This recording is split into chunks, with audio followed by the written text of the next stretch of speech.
1969ஆம் ஆண்டு தூத்துக்குடி மாவட்டத்தில் வாழையடி அப்படின்ற ஒரு ஊரில் பிறக்கிறாங்க. அவங்க அப்பா தெரியும் எல்லாருக்கும், முன்னாள் டிஜிபி வெங்கடேசன். அவங்க அம்மா தெரியும் உங்களுக்கு. 2006ஆம் ஆண்டு காங்கிரஸில் ராணி வெங்கடேசன் அவங்க வந்து சாத்தாங்குளம் தொகுதியில் எம்எல்ஏவா சட்டமன்ற உறுப்பினராக ஆகுறாங்க. பெரிய பேக்கப்பான குடும்பம் தான். பிறந்தது தான் தூத்துக்குடி மாவட்டம். மற்றபடி பீலா ராஜேஷ் படிப்புலாம் சென்னை தான். அப்போலேருந்து பீலா வெங்கடேசன் வந்து படிப்பில் ரொம்ப பெரிய ஆர்வமாக இருந்திருக்காங்க. எம்பிபிஎஸ் முடிக்கிறாங்க.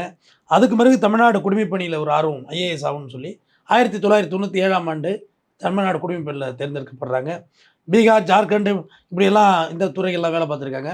மத்திய ஜவுளித்துறை, ஹோமியோபதி மருத்துவமனையில் துறையில் முக்கியமான பொறுப்பு வச்சுருக்காங்க. அதுக்கு பிறகு தமிழ்நாடு கேடராக மாற்றி செங்கல்பட்டு துணை ஆட்சியராக வர்றாங்க. மீன்வளத்துறை இயக்குனர் டைரக்டராக இருந்திருக்காங்க. 2019 தான் சுகாதாரத்துறை செயலாளராக வராங்க. கொரோனா காலத்தில் மக்கள் மத்தியில் ரொம்ப ஃபேமஸ் பீலா ராஜேஷ். அவங்களுடைய பதவி என்னன்னே புரியாமல் மக்கள்லாம் அவங்க சேலையை தான் விமர்சனம் பண்ணாங்க. என்ன சேலை கட்டியிருந்தாலும் அந்த சேலைக்கு ஏற்ற லிப்ஸ்டிக் போட்டு வருவாங்க.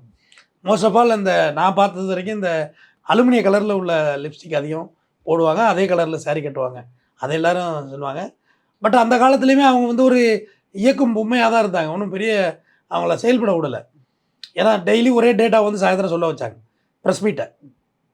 பாக்கி எல்லாருமே தப்பிச்சுக்கிட்டாங்க. இவங்க தான் ப்ரெஸ் மீட்டில் வந்து பலிக்கிட்டானாங்க. டெய்லி ஒரே இன்றைக்கி வந்து டுடே இத்தனை பேர் இன்ஃபெக்ஷன், நோ டெத் இப்படியே சொல்லிவிட்டு கடைசியாக டெத்து கண்ணாப்புன்னு அவங்கள டாலரேட் பண்ண முடியல இவங்களால்.